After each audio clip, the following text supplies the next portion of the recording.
Now for yet more records. Leaving London on one of their famous runs to Brighton were veterans of the early part of the century. Various speeds were recorded on the road, but out in the wilds of unexplored territory, we came across Will Hay, Moore Marriott and Graham Moffat.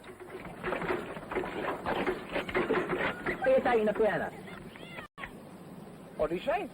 What's he say? What are you taking the piano? Hey, come here. This is not a piano, this is a veteran car that we've entered for the race to Brighton. What you going to race against, the tortoise? Yes. So we don't need this from you. Go on, Jerry, start her.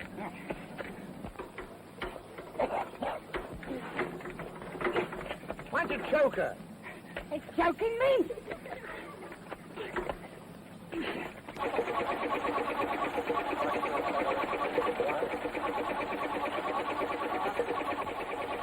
Which way are you going? Eh? Which way are you going? Crawley! Crawley! You're telling me! Yeah.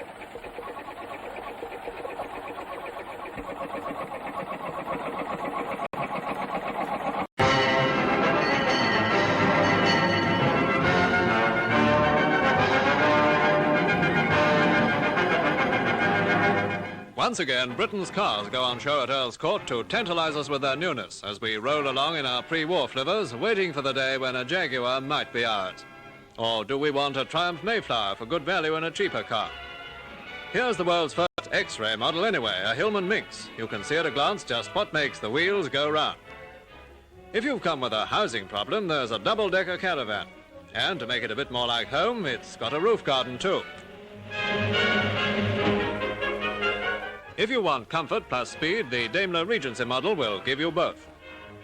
New cars these days are certainly like gold dust. What did we tell you? Here's a gold-plated model. Someone on that waiting list's going to be lucky. Of course, the aristocrat of the motor world is here, but think of the expense buying the wife a new mink to drive in it. And yes, this really is an Austin 7, Britain's newest baby. And if you want to know what an Austin 7 will do, well, just ask your dad. At Brands Hatch, Kent, a motorcycle event with a post-war background, the Motocross des Nations provided thrills in plenty. 6 continental teams offered a stern challenge to the British riders, triumphant in 4 of the past 5 years. Racing over 15 laps of the 16-mile cross-country circuit, the riders looked more like mechanized grasshoppers.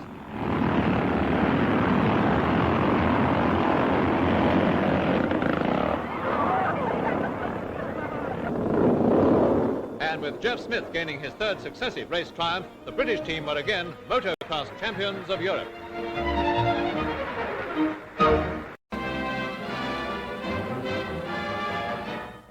Years ago, this 1903 Cadillac with Fred Bennett at the wheel won its class at the first Shelsley Walsh meeting.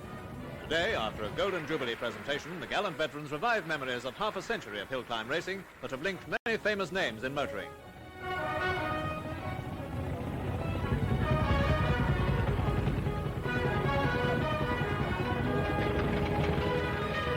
Among this great cavalcade was Raymond Mays, and these unusual pictures of the climb were filmed from his car during one of his many record-breaking runs. Back to the Jubilee celebrations, and the Rover gas turbine prototype pays tribute to the part Shelsley has played in the evolution of the modern car. In the actual race, over 100 entries of all types competed, and here the combined efforts of driver and passenger make a good combination.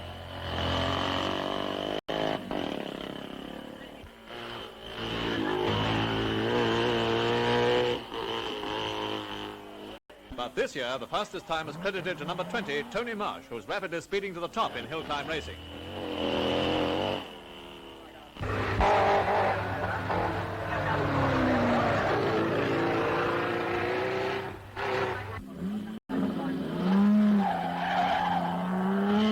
The young Worcestershire driver covered the 1,000-yard gradient at an average speed of 56 miles an hour to win the Golden Jubilee honours at Shelsley.